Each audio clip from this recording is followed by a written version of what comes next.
Praise lord, హల్లెలూయా. నేటి వాగ్దానం అపోస్తుల కార్యం 2:17 అంచె దినముల యందు నేను మనుషులందరి మీద నా ఆత్మను కుమ్మరించెదను. మీ కుమారులను మీ కుమార్తెను ప్రవచించెదను. మీ యవ్వనులకు దర్శనము కలుగును. మీ వృద్ధులు కలల కందురు. ప్రియులారా, అంచె దినముల యందు నా ఆత్మను మనుషులందరి మీద కుమ్మరిస్తానంటాడు.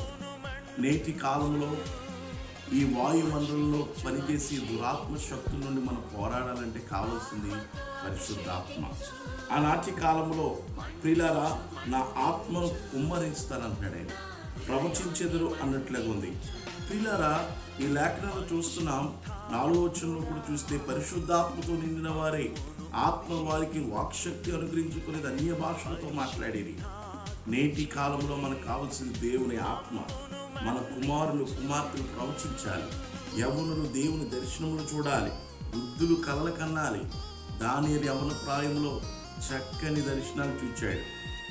దానియేలు ఒక ప్రధానమంత్రి లాంటి స్థాయిలో ఉండి ఆ యొక్క బబులోను దేశాన్ని కదిలించిన శక్తి ఎంత గొప్ప దేవుడు. ప్రియులారా, నీలో కూడా దేవుని ఆత్మ ఉన్నప్పుడు, దేవుని శక్తి నీలో ఉన్నప్పుడు దేవుని దర్శనాలు చూడగలుగుతావు.